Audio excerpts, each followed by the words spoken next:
Hurmatli ustozlar, ijozatingiz bilan bugungi kun tartibidagi masalani boshlasak. Bugun kun tartibida bitta masala qo'yilgan. Zulfiqorov Rustam Rahmiddinovichning 13.00.07 ta'limda menejment ixtisosligi bo'yicha maktabgacha ta'lim tashkilotlarini boshqarishda qo'shimcha ta'lim xizmatlarini ko'rsatishni takomillashtirish mavzusidagi pedagogika fanlari bo'yicha falsafa doktori PhD ilmiy darajasini olish uchun taqdim etilgan dissertatsiya himoyasi. Ilmiy rahbarlari Shin Agrippina Vasilyevna, pedagogika fanlari doktori, professor, rasmiy opponentlar Ishpo'latov Komiljon Abdusalomovich, iqtisod fanlari bo'yicha falsafa doktori, dotsent va keyingi rasmiy opponentimiz Semirov Anvar Amir o'g'li, pedagogika fanlari bo'yicha falsafa doktori, dotsent. Yetakchi tashkilot sifatida Jizzax davlat pedagogika universiteti belgilangan. Bugungi ilmiy kengash yig'ilishida 13 nafar a'zodan 9 nafari studiyada va 4 nafari Zoom platformasi orqali ishtirok etishmoqda. Demak, kengash o'z ishini boshlash vakolatiga ega, kvorum bor. Qanday takliflar bor? Kengash ish ochilsin, tasdiqlab berishingizni so'raymiz. Rahmat, kattakon. Endi so'z navbatini tadqiqotchining shaxsiy hujjatlari bilan tanishtirish uchun ilmiy kotib Shuhrat Murodullayevga beramiz. Marhamat.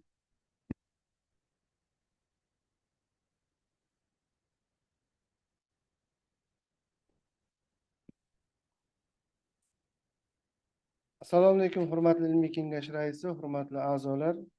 Maktabgacha ta'lim tashkilotlari direktor va mutaxassislarni qayta tayyorlash va ularning malakasini oshirish instituti mustaqil tadqiqotchisi Zulfiqorov Rustam Rahmiddinovichning shaxsiy ma'lumotlari. Zulfiqorov Rustam Rahmiddinovich 1979-yil 16-sentyabrda Samarqand viloyati Payariq tumanida ziyoli oilasida tug'ilgan. Millati o'zbek, oilali, 4 nafar farzandi bor. 1986-1996 yillarda Samarqand viloyati Payariq tumani 18-umumiy o'rta ta'lim maktabida ta'lim olgan. 2000-yilda Toshkent davlat iqtisodiyot universiteti iqtisodiyot fakultetining iqtisodiyot bo'limini imtiyozli diplom bilan tamomlagan. 2000-2002 yillarda mazkur universitet magistratura bosqichini makroiqtisod mutaxassislik bo'yicha tamomlagan. 1999-2007 yillarda Toshkent davlat pedagogika universiteti hisobchisi, bosh hisobchi o'rinbosari, auditori, iqtisodiyot nazariyasi kafedrasi o'qituvchisi, 2007-2009 yillarda avtomagistral davlat birlashmasi raisi o'rinbosari, 2010-2017 yillarda Xalq ta'lim vazirligi moliyalashtirish, buxgalteriya hisobi va hisobot boshqarmasi bosh hisobchisi o'rinbosari, bosh hisobchisi, boshqarma boshlig'i lavozimlarida. 2018-2023 yillarda Maktabgacha ta'lim vazirligi buxgalteriya hisobi va hisoboti boshqarma boshlig'i, bosh hisobchisi, 2023 yildan Toshkent shahridagi Qo'chon universiteti ma'muriy va moliyaviy ishlar bo'yicha prorektori lavozimida ishlab kelmoqda.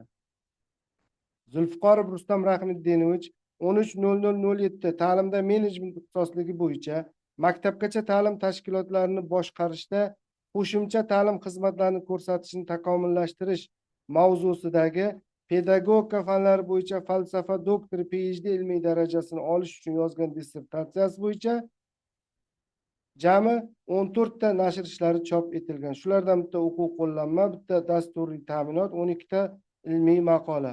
O'zbekiston Respublikasi Oliy ta'lim va fan innovatsiyalar vazirligi huzuridagi Oliy attestatsiya komissiyasining doktorlik dissertatsiyalarini asosiy ilmiy natijalarini chop etishga tavsiya qilingan ilmiy nashrlarda 5 ta ilmiy maqola nashr etilgan. Shundan 3 tasi respublika, 2 tasi xorijiy ilmiy jurnallarda nashr qilingan. 2025-yil 6-dekabrda Maktabgacha ta'lim tashkilotlari direktor va mutaxassislarini qayta tayyorlash va ularning malakasini oshirish instituti huzuridagi ilmiy darajalar beruvchi raqamli ilmiy kengash qoshidagi ilmiy seminar xulosasiga ko'ra himoyaga tavsiya etilgan. Ushbu majlis bayonnomasiga asosan taqdim etilgan hujjatlar asosida Oliy ta'lim fan va innovatsiyalar vazirligi huzuridagi Oliy attestatsiya komissiyasining veb-saytida 2026-yil 19-mart kuni falsafa doktori PhD dissertatsiyasi himoyasi haqida e'lon qilingan. 2026-yil 11-aprelda Jizzax davlat pedagogika universiteti yetakchi tashkilot sifatida seminardan o'tgan va himoyaga tavsiya etilgan. Tadqiqotchi malaka imtihonlarini ijobiy topshirgan. Zulfiqorov Rustam Rahmiddinovich dissertatsiya ishi O'zbekiston Respublikasi Oliy Attestatsiya komissiyasi tomonidan antiplagiat nazoratidan o'tkazilgan. Natijalar quyidagicha. Dissertatsiyaning originalligi o'zbekcha varianti 79%, rus tili varianti 72%, ingliz tili varianti 63%ni tashkil etadi. Himoya uchun talab qilinadigan barcha hujjatlar O'zbekiston Respublikasi Oliy ta'lim, fan va innovatsiyalar vazirligi huzuridagi Oliy attestatsiya komissiyasi talablari asosida rasmiylashtirilgan. E'tiborlar uchun rahmat. Rahmat, Shuhrat Uradullayevich. Hurmatli kengash a'zolari, tadqiqotchining shaxsiy hujjatlari yuzasidan tadqiqotchiga yoki kengash kotibiga savollar bormi? Tushunarli. Rahmat. Endi so'z navbatini dissertantimizga beramiz. Reglament qancha? 15 daqiqa, 20 daqiqa belgilaymiz. 15 daqiqa. Rustam Rahmiddinovich, sizga 15 daqiqa vaqt beriladi. Dissertatsiyadan olingan asosiy natijalar va uni joriy etilishi haqida taqdimot qilishingiz uchun. Marhamat.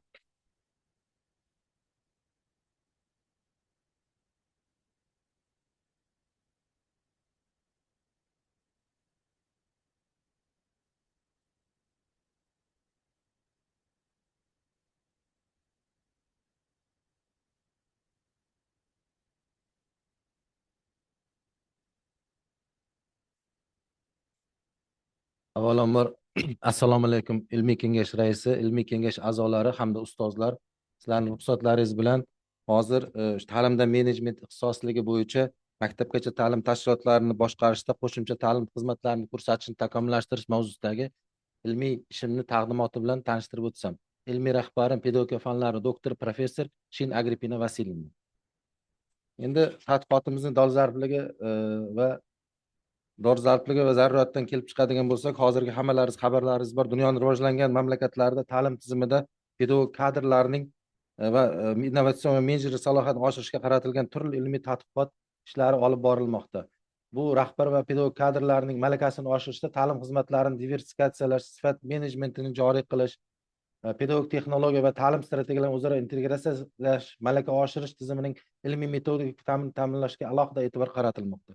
Shu bilan birgalikda hammalaringiz xabarlaringiz bor, 2017-yilda hukumatimiz rahbari prezidentimiz tomonidan Maktabgacha ta'lim vazirligi alohida ajralib chiqqandan keyin bu narsaga juda ham ehtiyoj paydo bo'ldiki, sababi maktabgacha ta'lim tashkilotlarida qo'shimcha ta'lim xizmatlari ko'rsatishni huquqiy me'yor asoslari qanaqa yo'nalishda ko'rsatish kerakligi umuman qoniqarsiz ahvolda edi. Shularni ham inobatga olgan holda mazkur diplom ishini yozishga biz qo'l urnadik. Shu bilan birgalikda biz tadqiqotimizning dolzarb va zaruratni belgilab beruvchi me'yoriy hujjatlar haqida gapiradigan bo'lsak, eng asosiy hammalaringiz xabarlaringiz bor, eng asosiy me'yoriy hujjat bu o'sha maktabgacha ta'lim va tarbiya to'g'risidagi qonun hisoblanadi. Shu bilan birgalikda O'zbekiston Respublikasi Prezidentining 2022-22 yillarga mo'ljallangan O'zbekiston taraqqiyot strategiyasi to'g'risidagi farmoni hamda O'zbekiston Respublikasi Prezidentining maktabgacha ta'lim tizimini 2030-yilgacha rivojlantirish konsepsiyasi tasdiqlash to'g'risidagi qarori hamda O'zbekiston Respublikasi Vazirlar Mahkamasining maktabgacha va maktab ta'limi xodimlarining uzluksiz kasbiy rivojlanish tizimini takomillashtirish to'g'risidagi me'yoriy hujjatlari. Shu bilan birgalikda mana shu hukumatimiz tomonidan qabul qilinayotgan bir qator me'yoriy hujjatlar, farmon va qarorlar ijrosini ta'minlashda ushbu tadqiqot ishimiz muayyan darajada xizmat qiladi degan umiddaman. Shu bilan birgalikda tadqiqotimizning maqsadi va obyektiv va predmet to'g'risida gapiradigan bo'lsak, tadqiqotimiz maqsadi shundan iboratki, maktabgacha ta'lim tashkilotlarini boshqarishda qo'shimcha ta'lim xizmatlarini ko'rsatishni takomillashtirish bo'yicha tegishli tavsiya va xulosalar ishlab chiqarishdan iborat. Tadqiqotimizning obyektiga keladigan bo'lsak, shu maktabgacha ta'lim tashkilotlarini dagi direktorlarni boshqaruv faoliyatida qo'shimcha xizmatlarni tashkil etish, ko'rsatish va boshqarishni tashkil etadi. Jarayonlarni tashkil etadi. Shu bilan birgalikda tadqiqotimiz predmetiga keladigan bo'lsak, tadqiqotimiz predmeti shundan iboratki, maktabgacha ta'lim tashkilotlarini boshqarishda qo'shimcha ta'lim xizmatlarini ko'rsatishni takomillashtirilgan texnologiyasi, mazmuni, shakl, metod va vositalarini tashkil etadi. Shu bilan birgalikda tadqiqotni muammosini o'rganish bir qancha olimlar tomonidan o'rganilgan O'zbekiston hamda MDH va xorijiy olimlar tomonidan respublikamizda rahbar va pedagog xodimlarining malakasini oshirish tizimi rivojlanishi nazariy amaliy masalalar bo'yicha Jo'rayev, Begimqulovlar, MDH olimlaridan Vasina, Verbitskilar, ta'lim muassasalarini boshqarish yo'nalishi iqtisodiy kompetentlikni rivojlantirish, innovatsion menejmentni shakllantirish, ta'lim sifat menejment takomillashtirish masalalari bo'yicha Inoyatov, Abduqunduzovlar, Yuk, Simberslar MDH olimlaridan xorijdan malaka oshirish rahbar va pedagoglarning kasbiy tayyorgarlik tizimi, ta'lim sifati menejment takomillashtirish masalalari bo'yicha Abdullayeva, Mirsoliyevalar MDH va xorijiy olimlardan Maslov, Qutmirchil ilmiy izlanishlar olib borgan. Endi tadqiqotimizning birinchi vazifasi va ilmiy yangilik keladigan bo'lsak, tadqiqotimizning birinchi vazifasi shundan iboratki, andragogik ta'lim muhitida ta'lim ehtiyojlaridan kelib chiqqan holda maktabgacha ta'lim tashkilotlarida qo'shimcha ta'lim xizmatlarini tashkil etish hamda pedagogik shart-sharoitlarni aniqlashtirishdan iborat. Endi bunda bizda birinchi yangiligimiz shundan iboratki, shu malaka oshirish jarayonida maktabgacha ta'lim tashkilot direktorlarining qo'shimcha xizmatlarini tashkil etish va boshqarish ko'nikmalarini rivojlantirish samaradorligi bu aynan andragogik ta'lim dasturining modulli tizimida joriy etilishi hamda andragogik ta'lim tamoyillari, modulli o'qitish va boshqaruv muammolarini mustaqil hal etishga yo'naltirilgan aralash o'qitish metodlarini kompleks qo'llashga ko'ra takomillashtirilgan. Shu bilan birga shu ta'lim xizmatlari fenomenining o'rganishlik ilmiy aspektlarini masalan o'zimizda Agrippina Vasilyevna tomonidan o'sha maktabgacha ta'limning muqobil modellarini rivojlantirish hamda maktabgacha ta'limga tayyorgarlik ko'rishi barcha bolalar teng imkoniyatlar muhitiga alohida e'tibor qaratgan. Bundan tashqari Abdullayev, Rahmonovlarda esa ta'lim muassasalarini moliyalashtirishning yondashuvlari metodik jihatlarni muhokama qilingan. Nurbayevada esa o'sha maktabgacha ta'limda bozorni rivojlantirishda zamonaviy axborot texnologiyalaridan foydalanish kerakligini alohida e'tibor qaratilgan. Sharopovada esa zamonaviy axborot texnologiyalaridan foydalanish e'tibor qaratilgan bo'lsa, Ataniyazovada maktabgacha ta'lim tarbiya rivojlanishning asosiy yo'nalishlari qilib, maktabgacha ta'lim sifatini yaxshilashga e'tibor qaratilgan.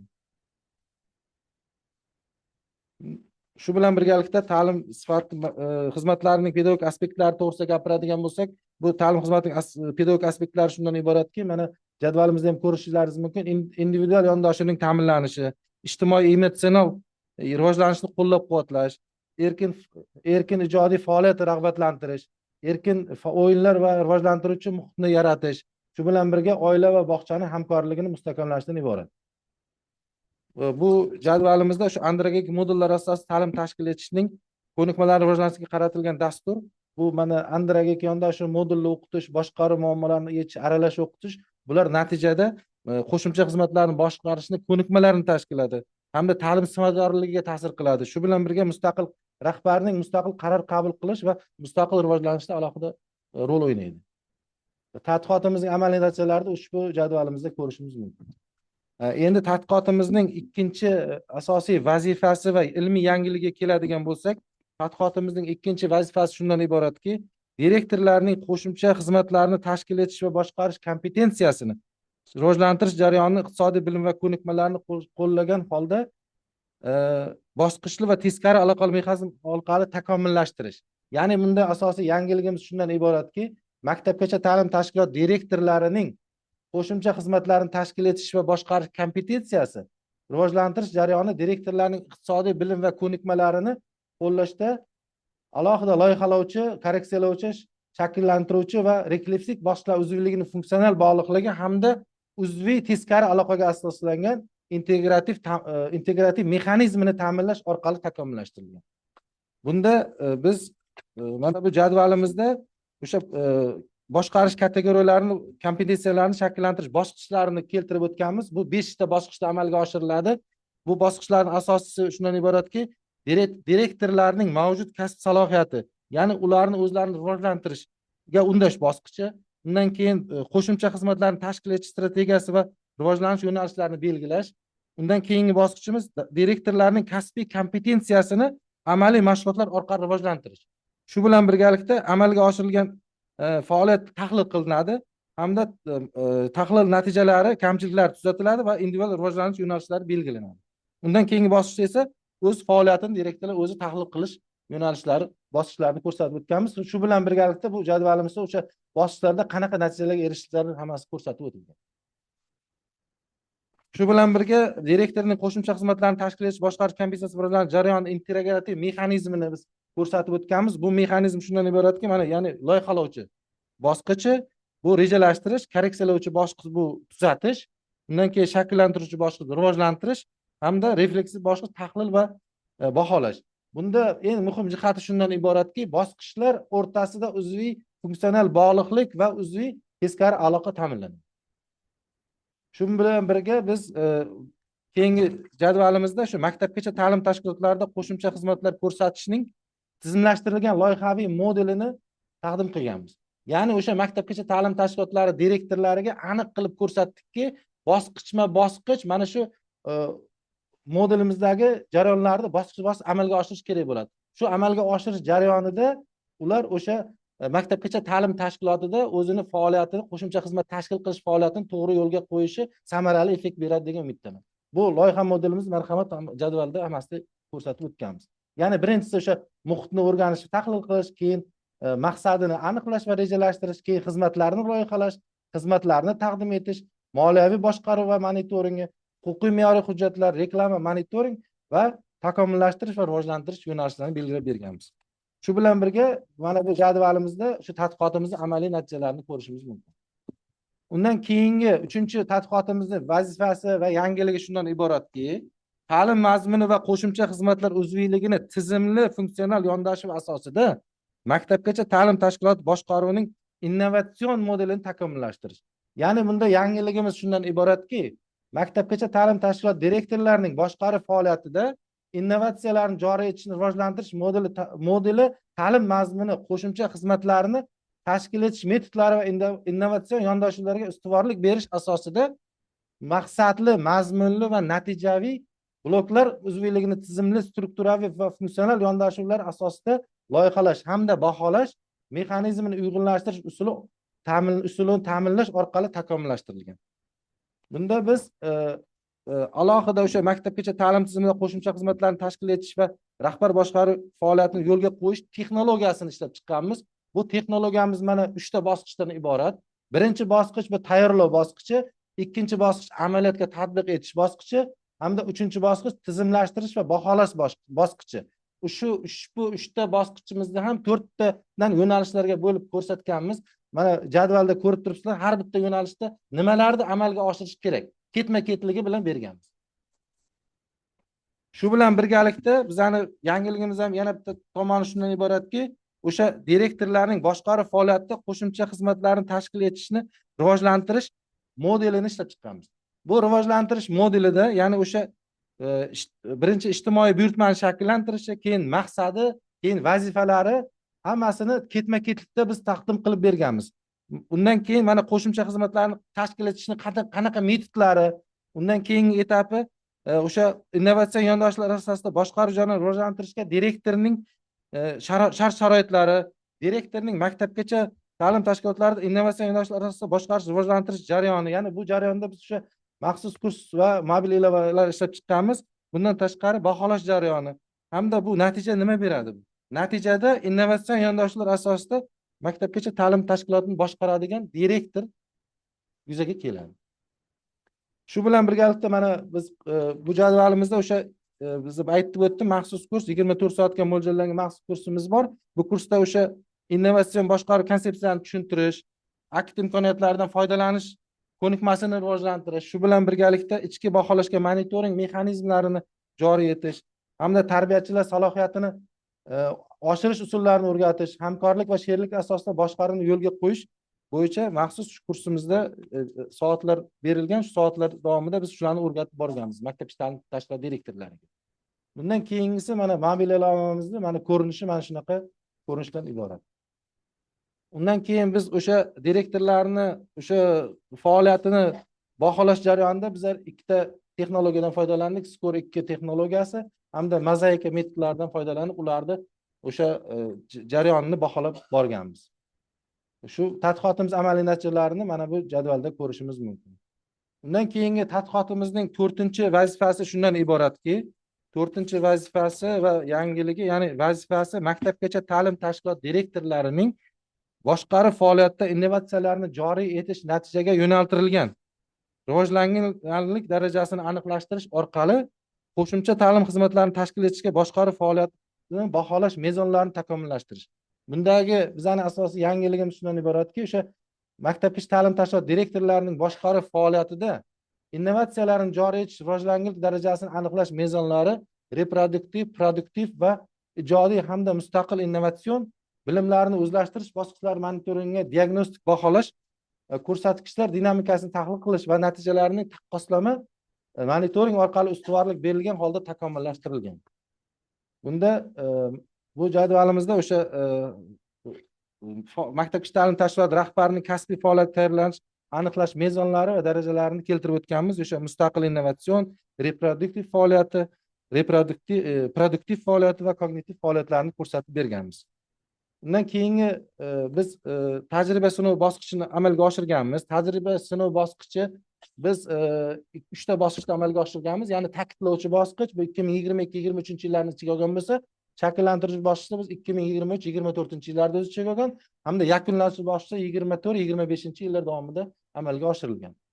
Bu tajriba sinov maydonchamiz biz asosiy o'sha paytda Maktabgacha ta'lim vazirligi, Maktabgacha ta'lim agentligi mavjud edi, hammalaringiz xabarlaringiz bor.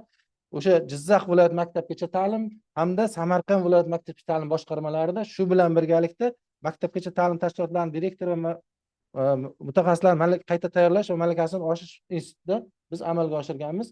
Ushbu amalga oshirish jarayonida biz jami 430 nafar tinglovchini tanlab olganmiz. 430 nafar. Shundan biz ikkiga bo'lganmiz, ya'ni tajriba guruhi hamda nazorat guruhi. Tajriba guruhiga 215 ta tinglovchini jalb qilganmiz, hamda nazorat guruhiga ham 215 ta, jami 430 nafar tinglovchilarni biz jalb qilganmiz. Ushbu tajriba sinov bosqichlarida biz tashkil etish natijalarini tahlil qilganmiz. Tahlil natijalarimizni marhamat mana shu jadvalda biz keltirib o'tganmiz. Tahlil natijalariga ko'ra o'sha nazorat guruhiga nisbatan tajriba guruhidagi tinglovchilarni, buni mana histogrammasi ham bor. Tajriba guruhining tinglovchilarining iqtisodiy samaradorligi 10% ga yuqori ekanligini ko'rishimiz mumkin ushbu jadvaldan. Shu bilan birga tadqiqotimiz amaliy natijalari ushbu jadvalda ko'rishimiz mumkin. Xulosa va takliflarni biz o'sha avtoreferatimizda ham keltirib o'tganman. Hammalaringizga rahmat, e'tibor berishingizga rahmat.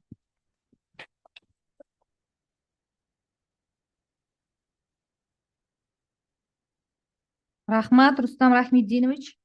Hurmatli kengash a'zolari, tadqiqotchi o'zini ma'ruzasini tugatdi. Endi tadqiqot yuzasidan kimda qanday savollar bo'lsa, marhamat.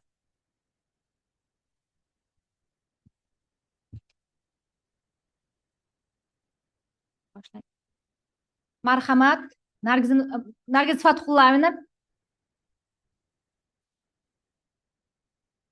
Assalomu alaykum, hurmatli kengash a'zolari.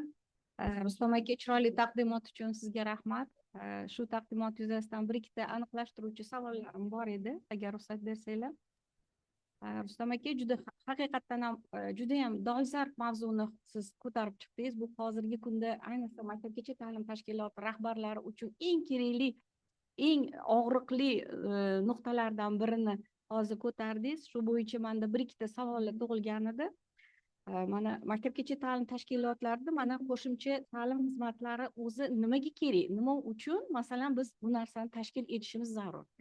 Ikkinchi savolim, qo'shimcha ta'lim xizmatlar maktabgacha ta'lim tashkilotlarida qanday tashkil etiladi, uni mexanizmi qanday tashkil etish kerak? Hamda uchinchi savolim, maktabgacha ta'lim tashkilotlarida qo'shimcha xizmatlarni tashkil qilishda muhitni o'rganish, o'sha tashkilotni muhitini o'rganish, tahlil qilishda nimalarni inobatga olish zarur deb o'ylaysiz? Mana shu 3 ta aniqlashtiruvchi savolim bor edi. Rahmat kattakon. Savol tushunarlimi? Tushunarli. Marhamat. Rahmat Nargiz Fathullayevna, juda to'g'ri savolni o'rtaga qo'ydingiz. Ya'ni haqiqatda birinchi navbatda o'sha maktabgacha ta'lim tashkilotlarida qo'shimcha xizmatlarni tashkil etish nima uchun zarur? Ya'ni hammalaringizning xabarlaringiz bor. Maktabgacha ta'lim tashkilotlarida qo'shimcha xizmatlarni tashkil etish birinchi o'sha bolani erta yoshdan nimaga qiziqishini biz bilishimiz kerak. Biz bilishimiz uchun mana shu qo'shimcha xizmatni tashkil qilsak, mana bola erta yoshda mana qo'shimcha xizmatlar rasm chizish, musiqa, sport, mana shunda biz bolani ertaroq bilib olamiz nimaga aynan qiziqishini. Shundan kelib chiqib, undan keyin uni yanada mukammallashtiramiz uning bilimini. Rivojlantiramiz. Shu bilan birgalikda bu bittasi omil bo'ladigan bo'lsa, ikkinchi omil shundan iboratki, bu o'sha maktabga tayyorgarlik jarayonida ham bolada to'g'ri hamda sifatli o'sha ta'lim sifatini keyinchalik olib ketishiga bu muhim rol o'ynaydi. Shu bilan birgalikda bolaning bo'sh vaqtini turganini biz mana shu qo'shimcha ta'lim xizmatlari bilan ta'minlasak, bu ham bolaga ancha ta'sir qiladi.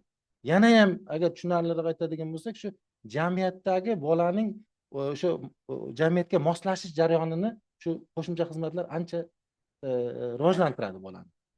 Ikkinchi savolingizga keladigan bo'lsak, maktabgacha ta'lim tashkilotlarida qo'shimcha ta'lim xizmatlari qanday tashkil qilinadi? Va yuqorida ham aytib o'tdim, o'sha aynan 2017-yilda biz Maktabgacha ta'lim tashkilot vazirligi paydo bo'lganda, biz o'rganganimizda maktabgacha ta'lim tashkilotlarida qo'shimcha xizmatlarni tashkil qilish bo'yicha bironta me'yoriy hujjat yoki bo'lmasa qanaqa tashkil qilinadi, hech qanaqa asosiy narsalar yo'q edi. Biz mana shularni o'rgangan holda o'sha paytdan boshladikki, o'sha maktabgacha ta'lim tashkilotlarida qo'shimcha xizmatlarni tashkil qilish bo'yicha birinchi me'yoriy hujjatlarni ishlab chiqdik. Undan keyin biz uni maktabgacha ta'lim tashkilotlarida qanaqa qilib tashkil qilishini biz ko'rsatib berdik maktab ta'lim direktorlariga. Ya'ni o'sha hozirda biz shuni ko'rsatdikki, maktabgacha ta'lim tashkilotlarida qo'shimcha xizmatlar birinchi navbatda o'sha kuzatuv kengashlari bor. Har bitta maktab ta'lim tashkilotida shu kuzatuv kengashlarida biz qanaqa maktabgacha ta'lim qo'shimcha xizmat tashkil qilmoqchimiz, shuni muhokamadan o'tkazishimiz kerak bo'ladi. Uni muhokamadan o'tkazgandan keyin uni o'sha ular bilan ota-onalar bilan o'sha qo'shimcha xizmatni qanaqa turlarini tashkil qilish bo'yicha suhbatlar o'tkazilib, shu bilan ular bilan shartnoma imzolanadi hamda bundan keyin o'sha ta'lim xizmati ko'rsatiladi. Ana endi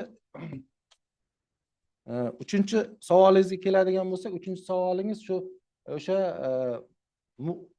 yerda muhitni o'rganish nima uchun kerak? Muhitni o'rganish kerak sababi loyihaviy modelimizda ham aytib o'tdik, bir tashqi muhit bor, ichki muhit bor. Bu narsa nima degani? Ya'ni o'sha joyda masalan aholi yashash punktlarida qaysi ta'lim xizmatlariga, qo'shimcha ta'lim xizmatlariga ehtiyoj bor? Shuni bilishimiz kerak. Chunki shahar joyi bor, qishloq joyi bor. Shahar joyda ta'lim qo'shimcha xizmat bilan qishloq joydagi qo'shimcha xizmatning farqi borki, uni shaharda qilib qishloqda qilsak, u o'z o'rnini topmasligi mumkin. Shuning uchun albatta undan tashqari bitta muhitdan nima demoqchiman? O'sha korxonadagi o'sha tarbiyachilarning salohiyatini ham bilishimiz kerak. U aniq qilish uchun, o'sha qo'shimcha ta'lim xizmatini tashkil qilishimiz uchun. Undan tashqari moddiy texnika bazasi to'g'ri keladimi, kelmaydimi, u tomonlarni bilishimiz kerak. Shunday qilib aytmoqchimanki, shu albatta muhitni o'rganishimiz kerak. O'shandan keyingina tashkil qilsak, o'sha bizani qo'shimcha ta'lim tashkil qilgan qo'shimcha ta'lim xizmat turi samaradorlik beradi degan umidda. Rahmat. Qoniqarlimi Nargiz Fatxullayevna? Rahmat. Keyingi savolni Jamila va Nargiza Nuriddinga bermoqchiman. Marhamat. Hozir shu Nargiza opam bergan savollarini bir davomi sifatida mavzuyimizda o'sha maktabgacha ta'lim tashkilotlarini boshqarishda qo'shimcha ta'lim xizmatlarini ko'rsatishni takomillashtirish mavzusiga bag'ishlangan. Qo'shimcha ta'lim xizmatlarini ko'rsatish o'zi bor maktabgacha ta'lim tashkilotlarida amalga oshirilyapti. Qaysi jihatlari siz tomoningizdan takomillashtirildi?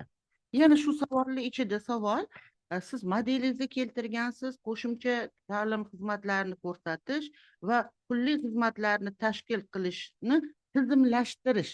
Bularning farqli jihatlari nimalardan iborat?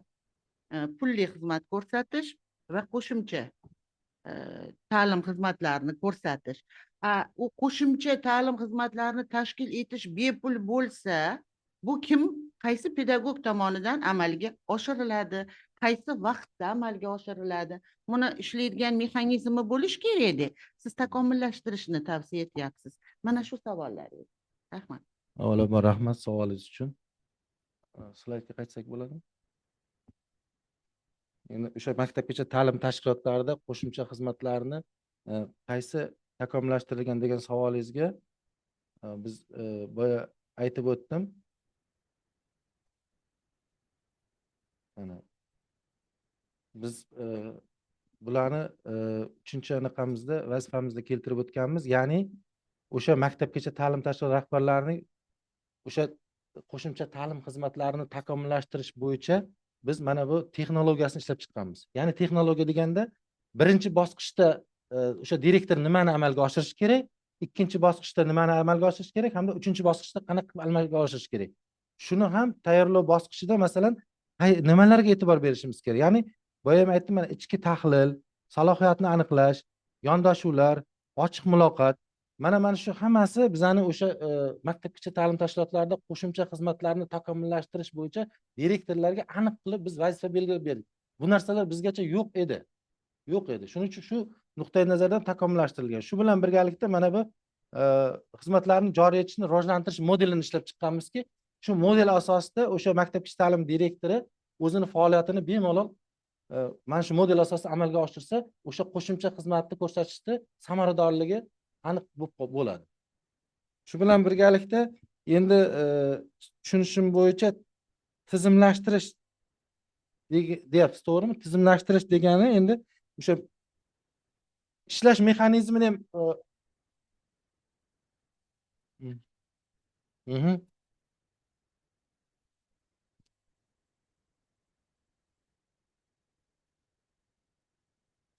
endi amalga oshirishi o'sha pedagog tomonidan amalga oshiradi.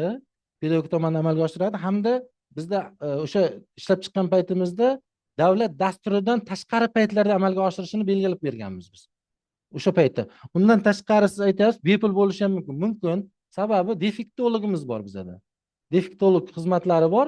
Ular o'sha hukumatimiz tomonidan moliyalashtiriladi hamda o'sha xizmatni biz bepul amalga oshiramiz.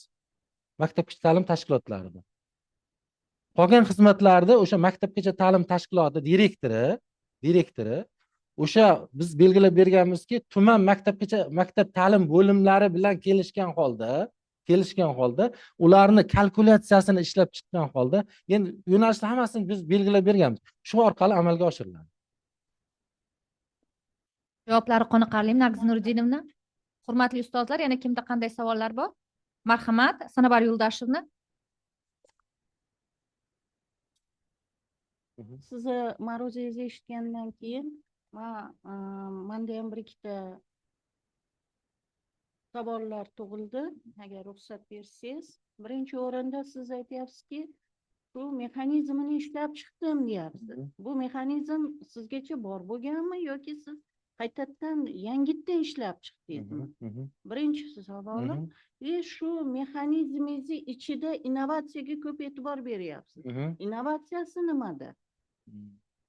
Ikkinchi savolim, siz aralash metodlar deyapsiz. Nima uchun aralash metodlar dedingiz? Misol uchun aniq metodlar qaysi edi-yu, siz qaysilarni u bilan aralash qilyapsiz? Nima uchun aralash degan so'zni ishlatyapsiz? Bu ikkinchi savolim. Ko'proq andragogikaga e'tibor beryapsiz. Andragogikani qaysi jihatlaridan foydalandingiz? Qaysi xususiyatlari sizni dissertatsiyangiz ichida ko'proq shakllantirildi? Sizgacha bu ish bilan o'sha ko'chma mashg'ulotlarni olib chiqyapsiz. Sizdan oldin ham bu ish bilan shug'ullangan doktorskiy ish bor, men bilaman bu ishni. Siz o'sha ishni qaysi jihatlaridan farqli sizni ishingiz? Shu savollarim. Tushunarlimi? Rahmat savol berganingiz uchun, Sanobar aka. Ruxsatlaringiz bilan birinchi savolga o'tadigan bo'lsam, buni maktabgacha ta'lim tashkilotlarida bizgacha o'sha tashkil etish mexanizmi bo'lmagan. Anaqaga qaytamiz.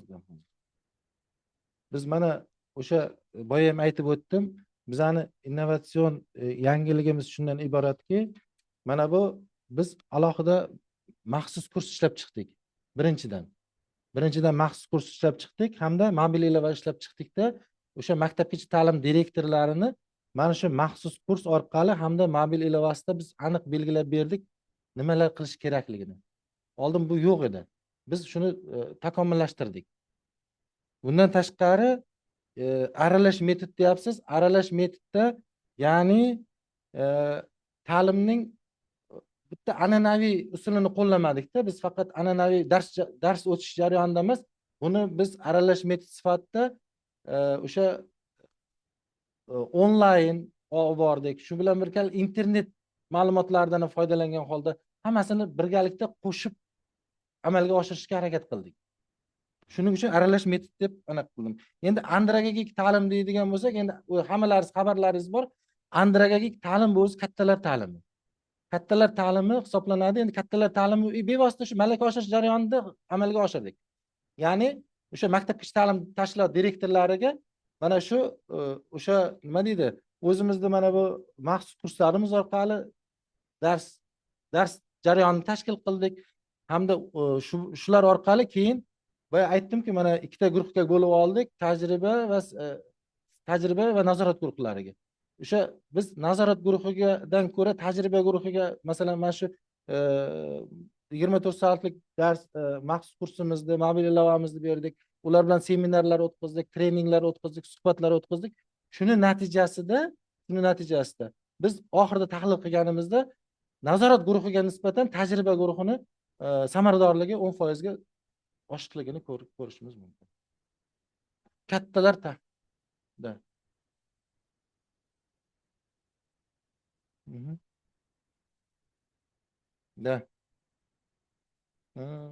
Shunday. Xuddi shunday. Da. Rahmat. Qoniqarlimi sanoat yo'lashini? Rahmat, hurmatli ustozlar. Yana kimda savollar bor? Maqsad akadan ham kelgan. Zoom platformasi orqali Yo'ldoshev Maqsudjon Abdullayevichdan nechta savol? 3 ta savol kelib tushgan. Hozir uni ilmiy kotibimiz o'qib eshittiradilar. Shu yerda o'zi o'qib bersin.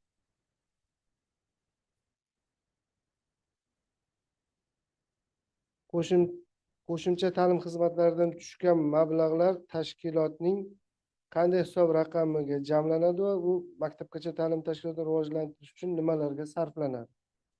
Bu birinchi savol. Ikkinchisi, qo'shimcha xizmatlarning foydaligini qanday iqtisodiy ko'rsatkichlar asosida baholash mumkin maktabgacha ta'lim tashkilotida? Uchinchi savol, qo'shimcha xizmatlarning joriy etilishi maktabgacha ta'lim tashkiloti byudjetiga qanday ta'sir ko'rsatadi? Shu 3 ta savoldan iborat. Tushunarli savol. Savollar tushunarli. Savol uchun rahmat.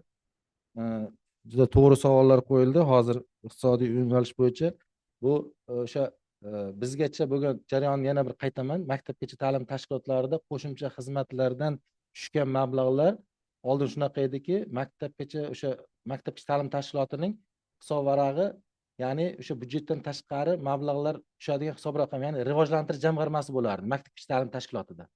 Aynan o'sha mablag'lar o'sha rivojlantirish jamg'armasiga tushardi. Endi men nimaga orqaga qaytyapman? O'sha rivojlantirish jamg'armasining ishlatish tartibi bo'lardi. Ishlatish tartibi bo'yicha 25% mablag' o'sha xodimlarni moddiy rag'batlantirishga yo'naltirilardi. Qolgan mablag'lar o'sha maktabgacha ta'lim tashkilotining rivojlanish uchun xizmat qilardi. Shuni aytmoqchimanki, bu mablag'lar keyin biz qaror qabul qildikki, qaror bo'yicha o'sha maktabgacha ta'lim tashkilotlarining direktorlariga shu mablag'larni 80%ni xohlagan o'zini yo'nalishiga ishlatish bo'yicha biz me'yoriy hujjat ishlab chiqdik hamda bundan ruxsat berdik. Undan keyingi savolimiz shundan iboratki, qo'shimcha xizmatlarni foydalanishni qanday asosiy ko'rsatkichlar bilan baholashimiz mumkin? Hammalaringiz xabarlaringiz bor. Moliyaviy yo'nalish bo'yicha daromad bor, xarajat bor, foyda bor, rentabillik bor. Ya'ni o'sha qo'shimcha xizmatdan tushayotgan mablag' u daromad hisoblanadi. Unga qilingan xarajatdan qolgan qismi bu foyda hisoblanadi. Sof foyda. Shu bilan baholanadi. Maktabgacha ta'lim tashkilotining niqasi. Undan keyingi savol, qo'shimcha xizmatlarni joriy qilishi maktabgacha ta'lim tashkiloti byudjetiga qanday ta'sir qiladi?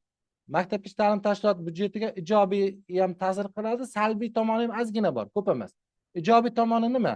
qo'shimcha daromad, keyin xodimlarni rag'batlantirish, undan keyingisi moddiy texnika bazani rivojlantirishga ishlatilishi mumkin.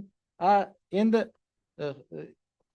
anaqa tomonini aytadigan bo'lsa, salbiy tomoni bu boshlanishidan o'sha tashkilotda mablag' kerak bo'ladi. U endi o'sha qo'shimcha xizmat tashkil qilish uchun oldindan moddiy texnika bazani rivojlantirish kerak bo'ladi. O'shanga oldindan mablag'lar talab qilib etib qolinadi. Qolgan tomon hammasi ijobiy hisoblanadi, qo'shimcha ta'lim xizmatlarini ko'rsatish.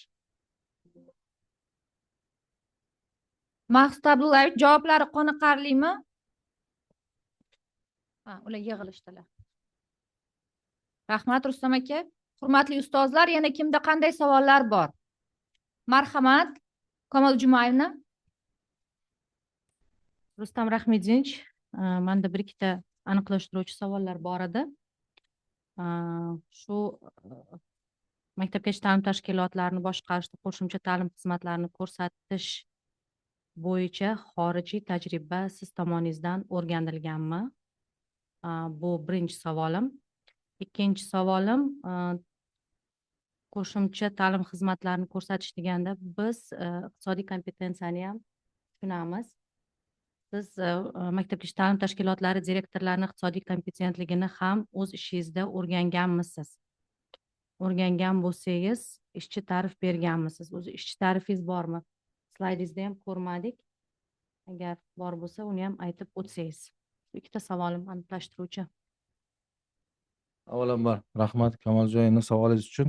Birinchi savolingizga haqiqatda biz tadqiqotimiz amalga oshirish jarayonida xorijiy mamlakatlarda bu qo'shimcha ta'lim xizmatlari qanaqaligini biz o'rganib chiqdik. Masalan, Amerikani oladigan bo'lsak, bunda qo'shimcha ta'lim xizmatlarini asosiy xususiy markazlar tomonidan hamda mustaqil mutaxassislar tomonidan amalga oshirilar ekan.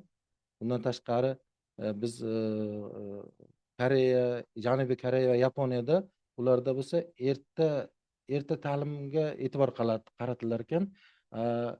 Finlandiya misolida bir o'rganib chiqqan bo'lsa, u yerda asosiy ularda ko'proq bepul xizmat ko'rsatilar ekan. Qo'shimcha ta'lim xizmatlari bepul ko'rsatilar ekan. Ko'proq mahalliy davlat tomonidan subsidiya ajratilar ekan. Endi biz ularni qaysilaridan andoza olishimiz mumkin degan savolga aytmoqchimanki, men o'rganib chiqqan paytimda Braziliya va Hindistonda davlat xususiy sheriklikka asoslangan qo'shimcha ta'lim xizmatlarini ko'rsatish ko'proq rivojlangan ekan. Shularni olishimiz mumkin.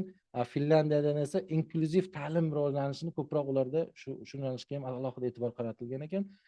Ta'lim sifatini bo'lsa, Amerika va Singapur davlatlarida ta'lim sifati yo'nalishlari bo'yicha ko'proq bularda maktabgacha ta'lim tashkilotlarida e'tibor qaratilar ekan. Mana shu yo'nalishlarni biz oldik. Endi keyingi savolingizga keladigan bo'lsak, iqtisodiy kompetensiya. Endi kompetensiya degani o'zi nima deganini biz bilib olishimiz kerak. Ya'ni kompetensiya bu bilim, malaka, tajriba deb tushunamiz. Endi iqtisodiy kompetensiyasi o'sha rahbarlik.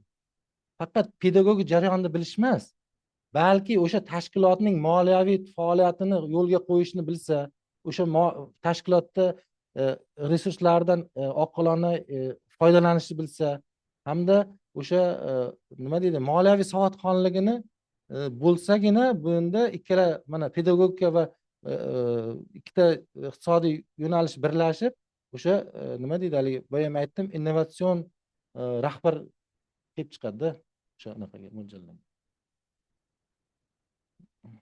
Alohida ta'rif harakat navbatga olamiz. Javoblari qoniqarlimi Kamol Jumayevna? Rahmat, hurmatli ustozlar, yana kimda savollar bor? Yetarlimi? 13 ta savol tushibdi. Yetadimi?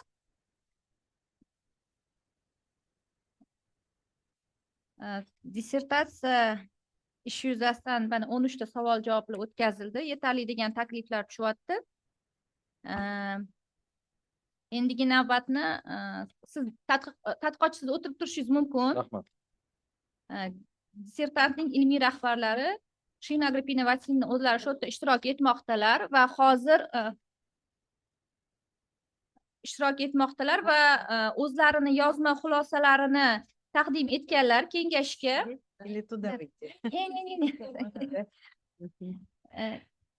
Assalomu alaykum, hurmatli rais, assalomu alaykum, hurmatli ilmiy kengash a'zolari. Ruxsat bersangiz, man rus tilida gapiraman.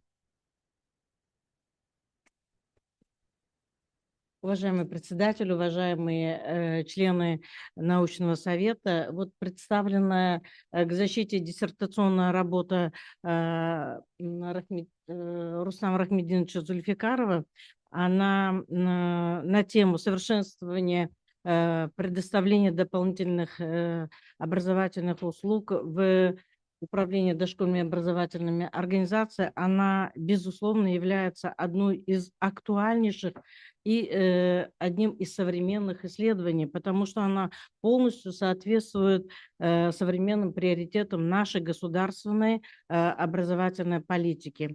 Как мы все с вами знаем, сегодня в Узбекистане развиваются широкомасштабные реформы именно в сфере дошкольного образования. В частности, если взять основные компоненты ЦУР 4.0, нашу концепцию развития дошкольного образования в Республике Узбекистан до 2030 года, то в ней основными стратегическими направлениями именно определены расширение сетей дошкольно-образовательных организаций, повышение эффективности, качества наших образовательных программ и, конечно же, развитие дополнительных образовательных услуг в дошкольно-образовательных организациях. Особое внимание у нас сейчас государством уделяется именно диверсификации дошкольно-образовательных услуг.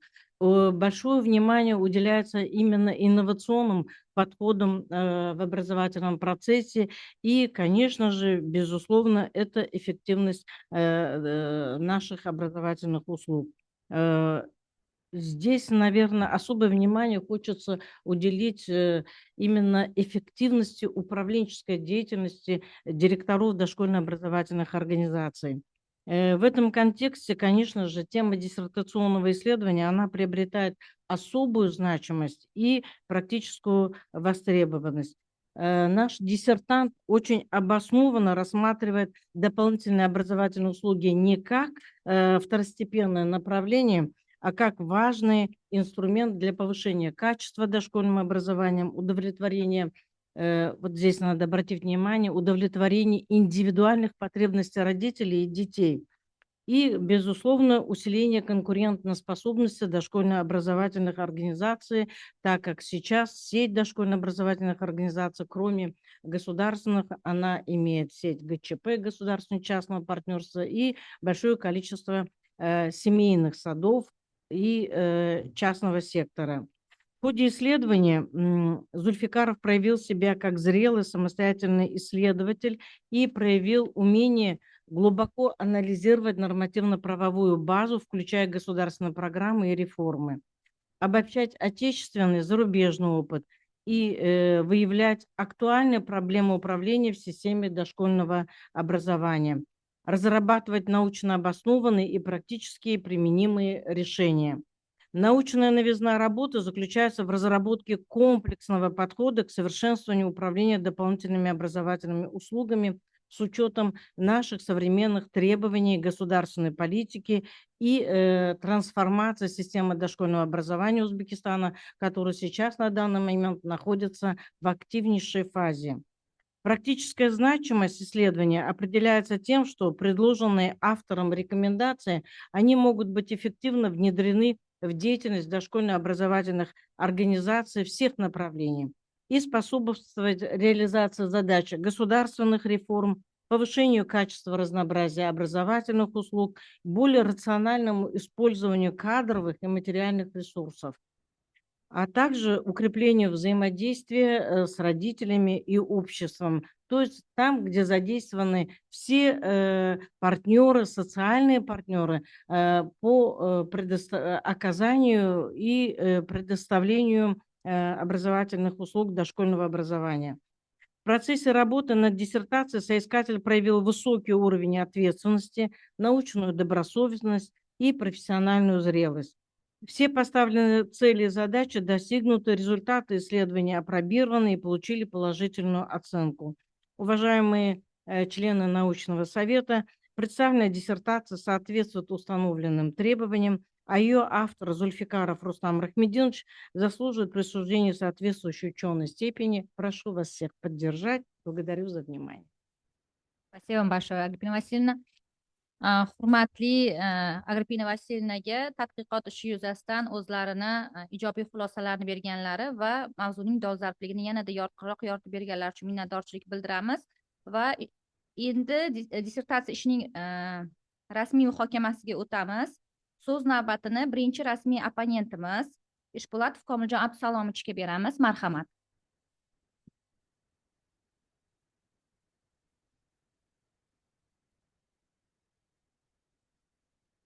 Assalomu alaykum, hurmatli rais, hurmatli komissiya a'zolari.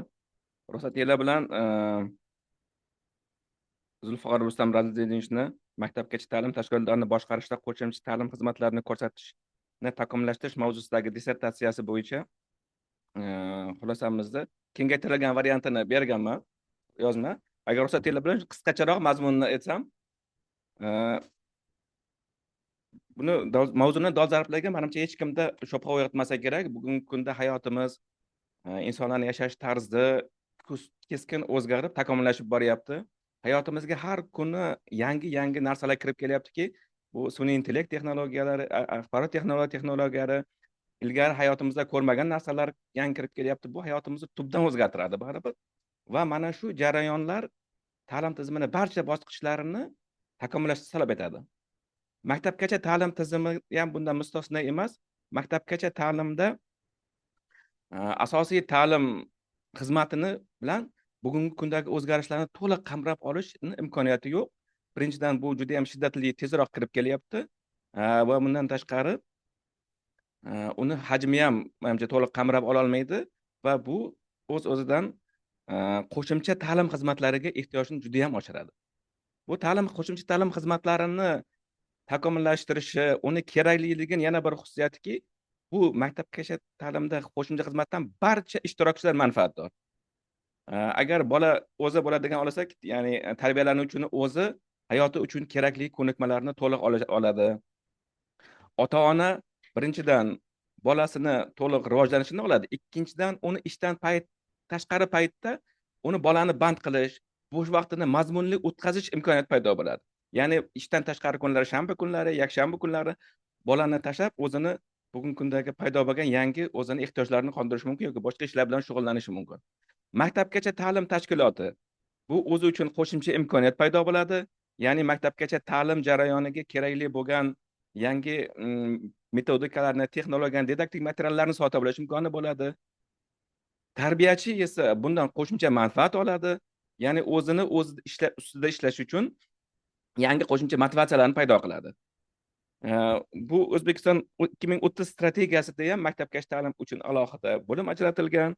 Maktabgacha ta'lim bilan bolalarni to'liq qamrab olish vazifasi qo'yilgan, maktabgacha ta'lim sifatini oshirish vazifasi qo'yilgan. Lekin bugungi kunda maktabgacha ta'lim tashkilotlarining rahbarlari, u jarayonni amalga oshiruvchi pedagoglarni boshqaruv kompetensiyalari, bilimlari bularni tashkil etish uchun yetarli emas. Bundan tashqari bu jarayonni tartibga soladigan me'yoriy huquqiy hujjatlar, iqtisodiy va pedagogik mexanizmlarni takomillashtirish talab etadi. Shu nuqtai nazardan tanlangan mavzu bu ilmiy va amaliy jihatdan g'oyat muhim, dolzarb va o'z vaqtida kerakli bo'lgan mavzu. Endi dissertatsiya boblarini tahlilga o'tadigan bo'lsak, birinchi bobda tadqiqotchi rivojlangan xorijiy davlatlarning tajribalari, jumladan Yaponiya, Finlandiya, Janubiy Koreya va Rossiya tajribasini atroflicha tahlil qilib, uni qiyosiy pedagogik nazardan chuqur o'rgangan. Xorijiy tajribani shunchaki bayon qilmasdan, balki uni O'zbekiston sharoitiga, O'zbekiston mentalitetiga moslashtirish imkoniyatlarini matrisal tahlil qilish orqali asoslab bergan. Bu ishning nazariy qismini yuqori bosqichga olib chiqqan. Ikkinchi bobda amaldagi me'yoriy huquqiy hujjatlar va maktabgacha ta'lim tashkilotlaridagi real holat tahlili o'rganilgan va keng yoritib berilgan. Boshqaruvdagi huquqiy va moliyaviy to'siqlar aniqlab, aniq yechimlar taklif etilgan. Nazariy xulosalarning amaliy dalillar bilan mustahkamlanganligi bobning eng kuchli tomonlaridir. Uchinchi bobda sinov tajriba natijalari, matematik statistik usullarda asoslangan. Tajriba va nazorat guruhlaridagi dinamika qo'shimcha xizmatlarning bolalarning rivojlanishiga va tashkilot reytingiga ijobiy ta'siri yaqqol isbotlab berilgan. Dissertatsiyaning ilmiy yangiligi quyidagilarda ifodalangan.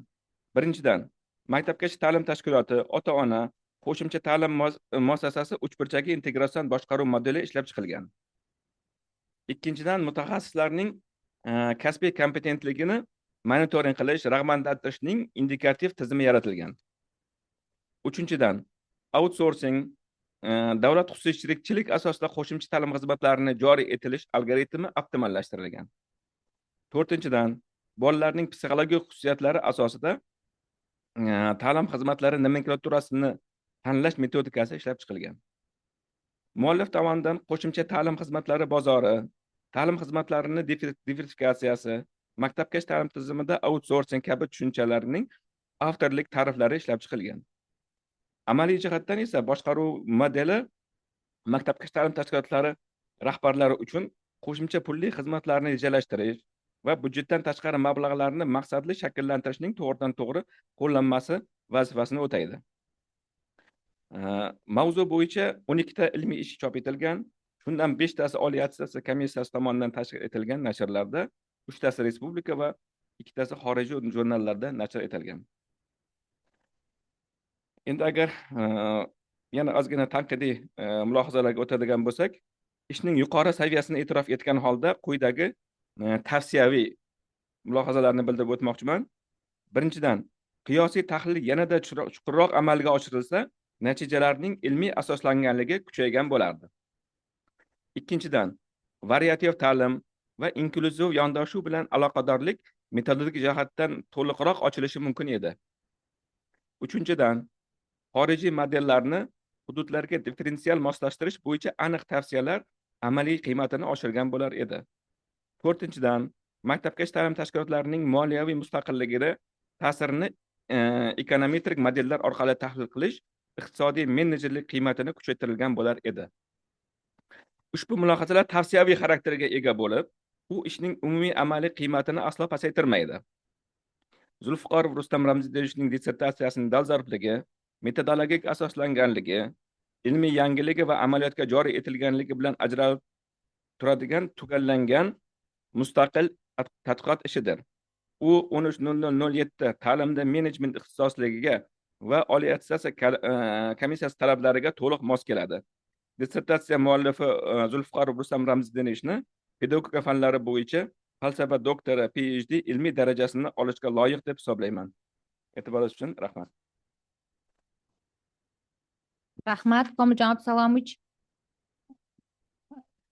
Rustam Rahmidinovich, rasmiy opponent tomonidan ko'rsatilgan kamchiliklarga javob berish uchun so'z navbatini sizga beramiz. Marhamat.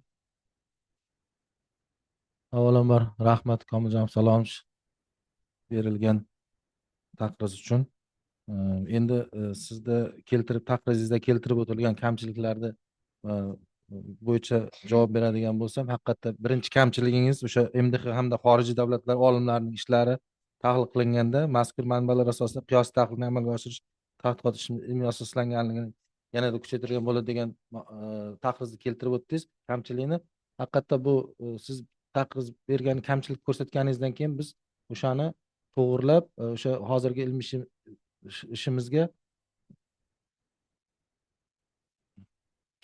keyingi ishlarimizda inobatga olamiz. Keyingi kamchiliklaringiz ham o'rinli, mana qo'shimcha xizmatlar tushunchasi keng tahlil qilingan bo'lib, bu yerda variativ inklyuziv ta'lim yo'nalishlarini o'zaro aloqadorlik metodologik jihatdan chuqurroq ochib berish yuzasidan hamda keyingisida ishga rivojlangan davlatlar tajribasi keltirilgan, shularni O'zbekistonning hududiy demografik xususiyatlarini bilan siyosiy tahlil qilish hamda tajriba sinov ishlari natijalari pedagogik jihatdan yaxshi asoslangan. Shu bilan birga xizmatlarning moliyaviy mustaqilligi ta'sirini ekonomik modellar yoki xarajatlar rentabelligi bo'yicha ochib berish kamchiliklarni ko'rsatib o'tgansiz. Xudo xolasa biz keyingi ishlarimizda albatta bularni inobatga olamiz hamda yoritib boramiz degan umiddaman. Rahmat. Rahmat. Komiljon Abdusalomov, javoblari qoniqarlimi? Rahmat. So'z navbatini ikkinchi rasmiy opponentimiz Temirov Anvar Amiro'g'liga beramiz. Marhamat. Imkoni bo'lsa, asosiy xulosa qismiga e'tibor qaratsangiz yaxshi bo'ladi. Avvalambor assalomu alaykum hurmatli kengash raisi, hurmatli ilmiy kengash a'zolari. Xo'p, maktabgacha ta'lim tashkilotida direktor va mutaxassislarni qayta tayyorlash va ularning malakasini oshirish instituti mustaqil tadqiqotchi Zulfiqorov Rustam Rahmetdinovичning ta'limda menejment ixtisosligida pedagogika fanlari bo'yicha falsafa doktori PhD ilmiy darajasini olish uchun yozilgan maktabgacha ta'lim tashkilotlarini boshqarishda qo'shimcha ta'lim xizmatlarini ko'rsatishni takomillashtirish mavzusidagi dissertatsiyasiga yuqorida ustozimiz tomonidan ham to'liq yoritib berildi va tadqiqotchi tomonidan ham ochib berildi deb hisoblab, ruxsat bersanglar, asosiy ilmiy mulohaza va taklif kamchiligiga o'tsak. Xo'p, tadqiqotchi tomonidan dissertatsiya yuqori ilmiy saviyada bajarilgan. Shu qatorda ishning qiymatini yanada oshirishga xizmat qiladigan quyidagi ilmiy mulohaza va tavsiyalarni bildirishni joiz deb hisoblaymiz. Birinchidan, tadqiqotchining nazariy asoslari yoritilgan bobda xorijiy ilmiy manbalardan foydalanish darajasi biroz cheklanganligi ko'rinadi. Ayniqsa maktabgacha ta'lim tashkilotlari sohasida qo'shimcha ta'lim xizmatlarini ko'rsatishni rivojlantirishga doir ilg'or xalqaro tajribalar yanada kengroq tahlil etilganda bu ishning yanada sifatini oshirishga xizmat qiladi. Shuningdek, ikkinchidan, dissertatsiyaning ikkinchi bobida berilgan maktabgacha ta'lim tizimida qo'shimcha xizmatlarni samarali tashkil etish va rahbar boshqaruv faoliyatini yo'lga qo'yish texnologiyasi yoritilgan bo'lib, ushbu texnologiya nazariy asoslari hamda amaliy mexanizmlari, ularni amaliyotga joriy etish tartibi, imkoniyatlari yanada kengroq, chuqurroq va tizimli tarzda tahlil etilganda ishning ilmiy va amaliy qiymati yanada oshgan bo'lardi. Uchinchidan, dissertatsiyaning 101 betida keltirilgan maktabgacha ta'lim tashkiloti direktorlarining boshqaruv faoliyatida qo'shimcha xizmatlarni joriy etishni rivojlantirish modelining samaradorligini ta'minlovchi pedagogik shart-sharoitlar va baholash mezonlari aniq indikatorlar asosida to'liq ochib berilmagan. To'rtinchidan, dissertatsiyaning tajriba sinov ishlari qismida pedagogik tajriba sinovlarining umumiy statistik tahlili keltirilgan, biroq tajriba sinov ishlarining natijalari qaysi mezonlar asosida baholanganligi avtoreferatda to'liq ochib berilmagan. Shuningdek, dissertatsiyaning ayrim boblarida nazariy mulohazalar va amaliy tavsiyalar o'rtasidagi bog'liqlikni yanada kuchaytirish mumkin edi. Bu esa tadqiqotning ilmiy metodik natijalarini amaliy ta'lim amaliyotiga joriy etish imkoniyatlarini yanada kengroq ochib berish edi. Yuqorida qayd etilgan kamchiliklar dissertatsiyaning umumiy bahosiga salbiy ta'sir ko'rsatmaydi. Ular bartaraf etilsa, dissertatsiyaning sifat va samaradorlik darajasi yanada oshgan bo'lardi. Xo'p, xulosa o'rnida shuni aytish mumkinki, tadqiqotchi Zulfiqorov Rustam Rahmetdinovichning maktabgacha ta'lim tashkilotlarini boshqarishda qo'shimcha ta'lim xizmatlarini ko'rsatishni takomillashtirish mavzusida yozilgan dissertatsiyasi 13.00.07 ta'limda menejment ixtisosligiga to'liq mos keladi hamda O'zbekiston Respublikasi Oliy ta'lim fan va innovatsiyalar vazirligi huzuridagi Oliy attestatsiya komissiyasi talablariga to'liq javob beradi. Mazkur dissertatsiya ishining muallifi Zulfiqorov Rustam Rahmetdinovichni pedagogika fanlari bo'yicha falsafa doktori PhD ilmiy darajasini olishga loyiq deb hisoblaymiz va tavsiya etamiz. Rahmat kattakon. Rahmat Anvar aka. Rasmiy opponent tomonidan ko'rsatilgan kamchiliklarga javob berish uchun so'zni Rustam Rahmetdinovichga beramiz. Marhamat, Rustam aka, kamchiliklarni o'qimang. Faqatgina qabul qildingiz yoki qilmadingiz? Qabul qilgan bo'lsangiz, qaysisini qabul qildingiz? Qilmagan bo'lsangiz, qaysi birini qabul qilmadingiz? Avvalambor rahmat Anvar aka Amiro'g'li, sizga minnatdorchilik bildiraman. Va yuqorida ko'rsatilgan 4 ta kamchiligingizni hammasini Xudo xolisa keyingi ishlarimizda albatta inobatga olaman. Rahmat. Anvar aka, javoblar qoniqarlimi? Rahmat, qoniqarli. Rahmat. Hurmatli ustozlar, dissertatsiyaga yetakchi tashkilotning bergan taqrizi hamda dissertatsiya va avtoreferatga kelgan tashqi taqrizlar bilan tanishtirib o'tish uchun so'z navbatini ilmiy kotib Shuhrat Murodillayevga beramiz. Marhamat.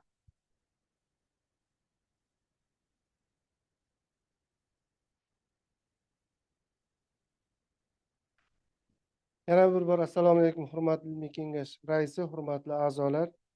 Maktabgacha ta'lim tashkilotlari direktor va mutaxassislarni qayta tayyorlash va ularni malakasini oshirish instituti huzuridagi ilmiy darajalar beruvchi raqamli ilmiy kengash pedagogika fanlari bo'yicha falsafa doktori PhD ilmiy darajasiga talabgor Zulfiqorov Rustam Rahmetdinovichning 13.00.07 ta'limda menejment ixtisosligidan pedagogika fanlari bo'yicha falsafa doktor PhD ilmiy darajasini olish uchun tayyorlagan maktabgacha ta'lim tashkilotlarini boshqarishda qo'shimcha ta'lim xizmatlarini ko'rsatishni takomillashtirish mavzusidagi dissertatsiyasiga yetakchi tashkilot sifatida Jizzax davlat pedagogika universiteti belgilangan. Yetakchi tashkilotdan ijobiy xulosa olingan. Shu bilan birgalikda quyidagi mulohazalar ham mavjud. Birinchidan, dissertatsiyada keltirib o'tilgan jadvallar va rasmlar Oliy attestatsiya komissiyasi talablari asosida rasmiylashtirilsa maqsadga muvofiq bo'lar edi. Ikkinchidan, dissertatsiyada ayrim imloviy xatolar mavjud. Ayniqsa 3-bobning orfografik xatolari qayta ko'rib chiqish tavsiya etilgan bo'lar edi. Uchinchidan, tadqiqotchi tomonidan dissertatsiyada bir qator mazkur tadqiqot ishi yuzasidan ilmiy izlanishlar olib borgan olimlar nomi keltirilgan, biroq ularning fikr mulohaza va ilgari surgan g'oyalari ifodalanmagan. Ko'rsatib o'tilgan mulohazalar dissertatsiyaning mazmuniga salbiy ta'sir ko'rsatmaydi, balki uning nazariy va amaliy ahamiyatini oshirishga xizmat qilgan bo'lar edi. Yuqoridagilardan kelib chiqib, tadqiqotchi Zulfiqorov Rustam Rahmiddinovichning 13.00.07 ta'limda menejment ixtisosligidan pedagogika fanlari bo'yicha falsafa doktori PhD ilmiy darajasini olish uchun tayyorlagan maktabgacha ta'lim tashkilotlarini boshqarishda qo'shimcha ta'lim xizmatlarini ko'rsatishni takomillashtirish mavzusidagi dissertatsiyasi maktabgacha ta'lim tashkilotlari direktor va mutaxassislarni qayta tayyorlash va ularni malakasini oshirish instituti huzuridagi ilmiy darajalar beruvchi raqamli ilmiy kengashga himoya uchun tavsiya etilgan. Zulfiqorov Rustam Rahmiddinovichning dissertatsiyasi va avtoreferatiga bir qator yetakchi oliy ta'lim muassasalari va tashkilotlarida professor o'qituvchilari va olimlardan jami 10 ta taqriz kelib tushgan. Jumladan 2 ta xorijiy taqriz, 8 ta mahalliy oliy ta'lim va ilmiy tadqiqot institutlarini professor o'qituvchi va olimlaridan kelib tushgan. Taqrizlarning barchasi ijobiy xulosalangan bo'lib, ularda Zulfiqorov Rustam Rahmiddinovichning dissertatsiyasi va avtoreferati Oliy ta'lim, fan va innovatsiyalar vazirligi huzuridagi Oliy attestatsiya komissiyasi talablariga javob berishi va uning muallifi pedagogika fanlari bo'yicha falsafa doktori ilmiy darajasiga loyiq ekanligi qayd etilgan. E'tiboringlar uchun rahmat. Rahmat Shuhrat Murodullayevich. Avtoreferatga kelib tushgan taqrizlar, yetakchi tashkilot xulosasiga fikr bildirish uchun so'z navbatini Rustam Rahmiddinovичga beramiz. Marhamat. Avvalambor rahmat. Kelib tushgan kamchiliklarni biz keyingi ishlarimizda albatta inobatga olamiz. Rahmat.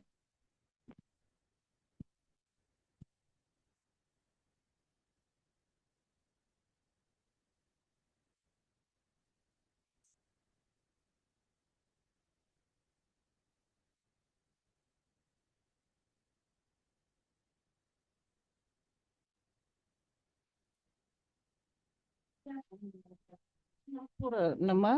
O'shuning uchun siz mana shunga o'zingizni fikringizni bildirishingiz kerak. Hammasini e'tiborga olmaslik kerak. Dissertatsiyangiz ham, hujjatlaringiz ham hammasi Oliy attestatsiya komissiyasi nizom talablari asosida rasmiylashtirilgan. Buni ko'pchilik opponentlar, butun sovet a'zolari buni e'tiborga olib qo'l qo'yishgan.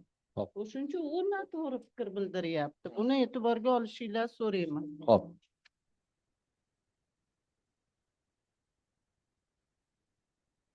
Rahmiddinovich, haqiqatda birinchi yetakchi tashkilot tomonidan bildirilgan e'tiroz biz ham noo'rin deb hisoblaymiz, chunki bu ishni biz ko'rib chiqqanmiz ilmiy seminarda ham, mana kengash a'zolari ham va bu kamchilikni inobatga olish kerak emas. Aksincha, ushbu kamchilik bizni ishimiz aynan Oliy attestatsiya komissiyasi talablari darajasida rasmiylashtirilgan degan fikrni bildirib o'tsangiz maqsadga muvofiq bo'ladi. Xo'p bo'ladi. Rahmat. Rahmat. Rahmat. Hurmatli kengash a'zolari, Rustam aka siz o'tirib turishingiz mumkin. Dissertatsiyani rasmiy muhokamasi yakunlandi. Endi norasmiy muhokamaga o'tamiz. Dissertatsiya ishi yuzasidan kimda qanday takliflar bo'lsa, mulohazalar bo'lsa, marhamat hurmatli ustozlar. Marhamat, Sanobar Yo'ldashevna.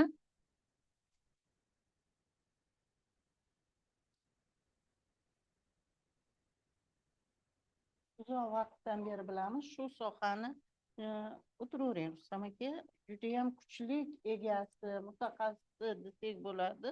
Chunki Rustam aka shu sohani quyi bosqichidan chiqib kelgan inson.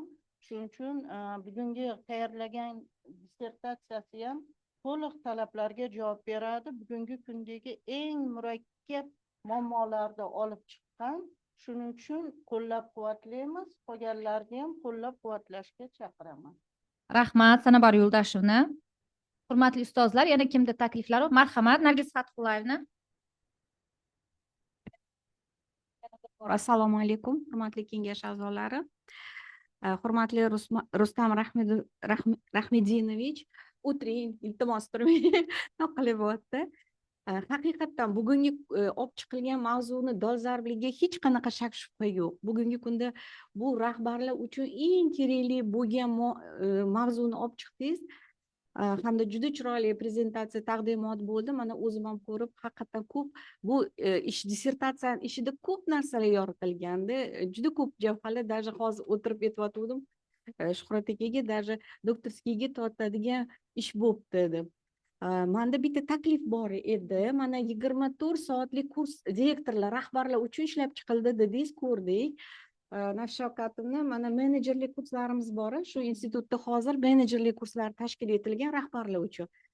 Esimda bo'lsa, agar esimdan chiqmagan bo'lsa, moliyaviy savodxonlik modulimiz bo'lardi. 10 soatlik moliyaviy menejment. Bu moliyaviy menejment modulimizga mana shu Rustam aka hozir bergan o'sha kurslarni qanchadir soatini olib, mayli-da 4 soatlik qilibmi, 6 soatlik qilibmi, shu rahbarlarimizga shu Rustam aka taklif berayotgan, o'sha ko'rsatayotgan mexanizmlarni mana shu modulni ichiga kirgizsak, men o'ylaymanki, ertaga rahbarlar uchun bu juda kerakli ma'lumot bo'ladi.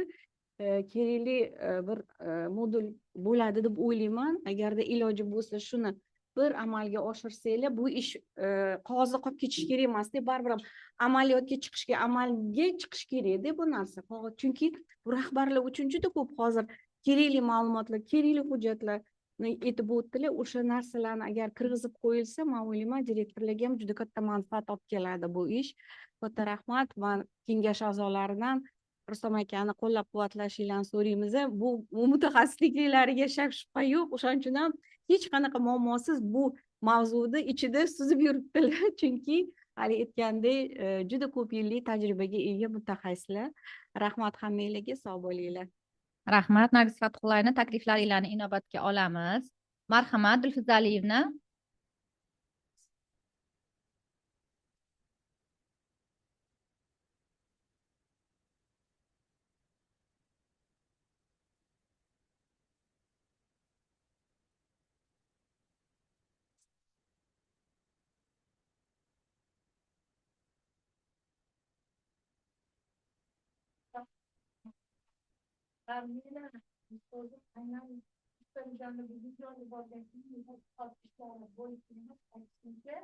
Bu shaxsni insoniy fazilatlari, jamiyatda tutgan o'rni, o'zining mehnatkashi, xulq-atvori bilan jamiyat a'zosida o'zi erishgan hurmatlari yuzasidan, chunki men Rustamjonni shu 2015-2010 yillardan beri shaxs sifatida juda yaxshi bilaman. Birgalikda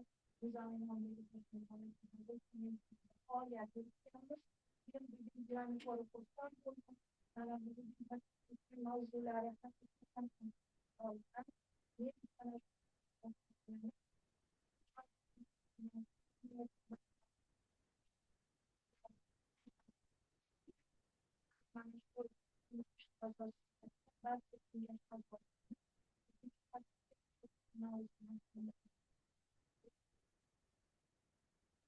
Rahmat, Dilfuza Aliyevna.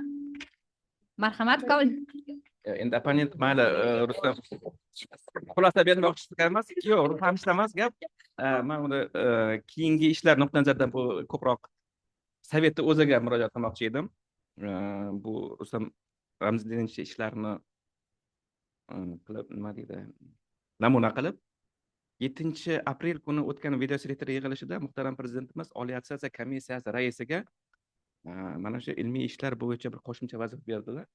Ya'ni ilmiy ishlarni nazariy jihatdan ko'ra ko'proq amaliyotga joriy qilish mexanizmlarini ham e'tiborga olinglar. Ya'ni ilmiy ishlar endi bundan buyog'iga mavjud to'planib qolgan muammolarni tadqiq qilish va uni yechimi bo'yicha amaliy xulosalar berishga qaratinglar degan topshiriq berildi. Mana shu Rustam Ramziddinov ishlarida aynan shu narsa bor. Ya'ni bularni o'zlari amaliyotdagi ko'rganlari, ya'ni o'zlari sohani ichini chuqur ishlaganlari, muammolarni ko'zlari bilan ko'rganlari, har bir tadqiq qilingan ishi asosini keltirib, ya'ni uni taklif qilayotgan har bir xulosasi bu juda ham katta mehnat turibdi tagida. Ya'ni bu taklifi qanaqa risklari bor, qanaqa ijobiy tomonlari bor, buni amalga oshirishda nima muammolar kelib chiqishi mumkin, bular hammasi inobatga olingan. Bu ishni olgan odam maktab ta'lim tashkiloti rahbari bo'lsin, buxgalteriya bo'lsin yoki boshqaruvchilar bo'lsin, qo'rqmasdan amaliyotga joriy qilishda umuman qiynalmaydi. Ya'ni bu real muammolardan kelib chiqqan, taklif etilayotgan narsalar ham realni ishlaydigan, hech qanaqangi hayotda mavjud bo'lgan to'siqlar inobatga olinganligi uchun qiyinchiliksiz amalga oshiriladi. Men endi shuni keyingi ishlarimizda ham agar mana shu nuqtai nazardan qaraydigan bo'lsak, ilmiy seminarda muhokama qilayotgan paytda uni amaliyotdagi to'planib qolgan muammolarga qaratilganligi va taklif etilayotgan yechimlarni oddiy uni ijrochilariga yetkazib berish bo'yicha qanaqadir bir metodikani ilova qilishmi yoki soddaroq tarzda ijrochilar uchun alohida bir qo'llanma qilib berish masalasini ko'rib chiqsak ekan, mana shu nuqtai nazardan taklif qilmoqchi edim. Rahmat. Rahmat Komiljon Abdusalomov, hurmatli kengash a'zolari.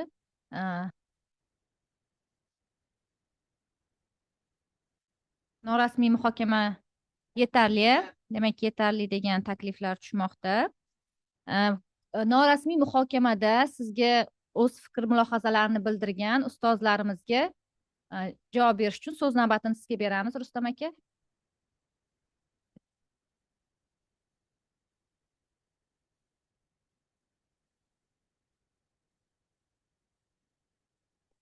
Hurmatli ustozlar, avvalambor mana men to'g'rimda ijobiy fikrlarni bildirganlaringiz uchun hammalaringizga alohida minnatdorchilik bildiraman. Mana Nargiza Fatullayevna, Sarnobir Yo'ldashevna, Dilfuza Aliyevna, Komiljon aka, sizlar mana baribir menga ustoz bo'lasizlar, xudo xolasa ustozsizlar. Shuning uchun xudo xolasa kamida sizlarning yo'llaringizni bersin. Sizlarga katta rahmat. Sog' bo'ling. Rahmat Rustam aka. Hurmatli kengash a'zolari, endigi navbat hisob komissiyasini saylab olishimiz kerak. Hisob komissiyasiga Abdurahimova Dilfuza Aliyevna, Tojiboyeva Hilola Mahmudovna va Ashurova Sanobar Yo'ldashevnalar nomzodi berilyapti. Ma'qul desanglar tasdiqlab berishingizni so'raymiz.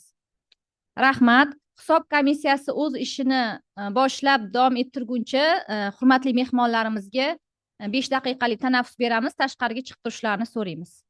Rahmat. Kengash a'zolari, kengash majlisini davom ettiramiz. Zoom ham yoqdingizmi? Hisob komissiyasini yashirin ovoz berish natijalarini e'lon qilish uchun so'z saylangan komissiya raisi Abdurahimova Dilfuza Aliyevnaga beriladi. Marhamat.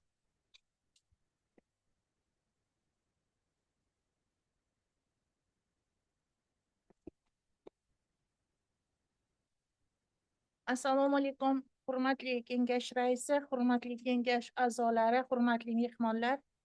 Ilmiy kengash saylangan hisob komissiyasi majlisining birinchi sonli bayonnomasini o'qib eshittirishga ruxsat berasiz.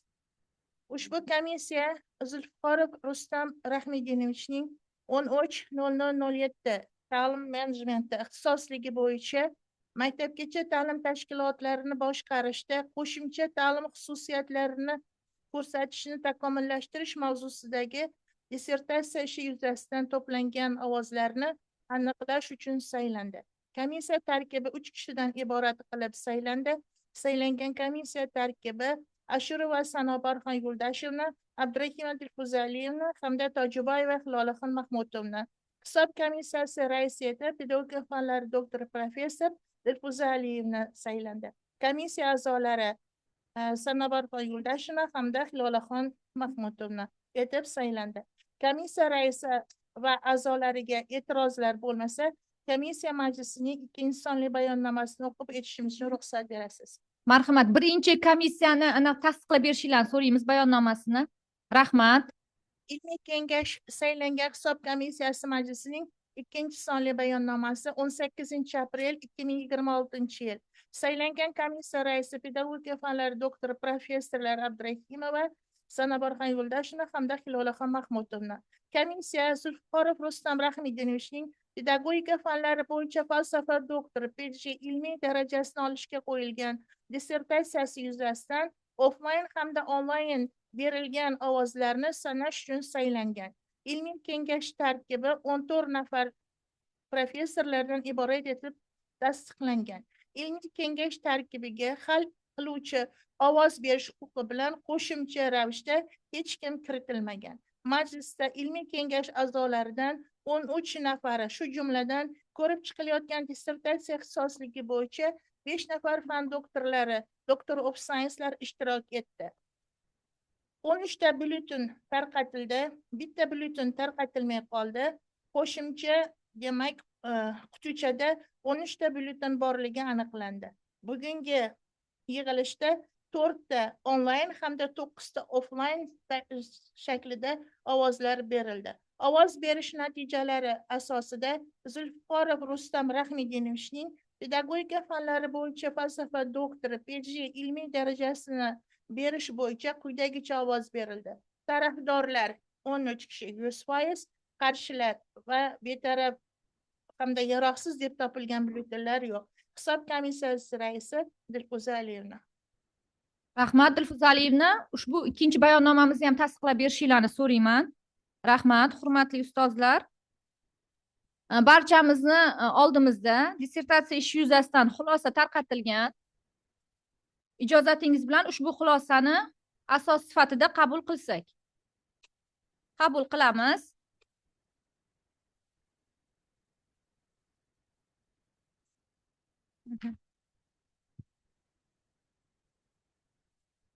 Rahmat, Sanobar Yo'ldashevna.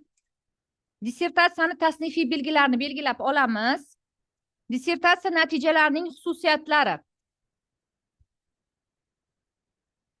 1-2. Dissertatsiya natijalarining yangilik darajasi. 2-1. Dissertatsiya natijalarining qiymati. 3-2. Dissertatsiya mavzusining rejadagi tadqiqotlar bilan aloqadorligi. 4-2.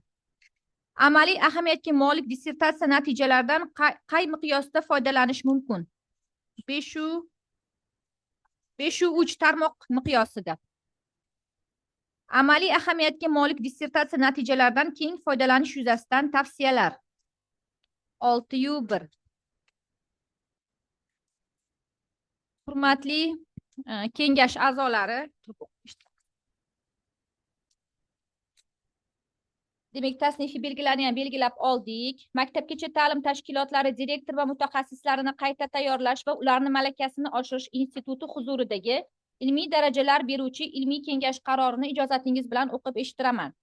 Maktabgacha ta'lim tashkilotlari direktor va mutaxassislarini qayta tayyorlash va ularni malakasini oshirish instituti huzuridagi ilmiy darajalar beruvchi ilmiy kengashning bugungi rasmiy himoya va ovoz berish natijalariga ko'ra maktabgacha ta'lim tashkilotlarini boshqarishda qo'shimcha ta'lim xizmatlarini ko'rsatishni takomillashtirish mavzusidagi dissertatsiya ishi 13.00.07 ta'limda menejment ixtisosligiga mos va Zulfiqorov Rustam Rahmiddinovich pedagogika fanlari bo'yicha falsafa doktori PhD ilmiy darajasini olishga loyiq deb hisoblansin. O'zbekiston Respublikasi Oliy ta'lim, fan va innovatsiyalar vazirligi huzuridagi Oliy attestatsiya komissiyasidan kengash qarorini tasdiqlab berishni so'ralsin. Bugungi kengashni kun tartibiga qo'yilgan masalamiz yakunlandi va bugungi muvaffaqiyatli himoya bilan Zulfiqorov Rustam Rahmiddinovichni va ularni ilmiy rahbarlari Agrippina Vasilyevnani chin qalbimizdan tabriklaymiz. Kelgusidagi ishlariga omad tilaymiz va bugungi himoyani yakunlovchi so'zini Rustam Rahmedinovichga beramiz. Marhamat.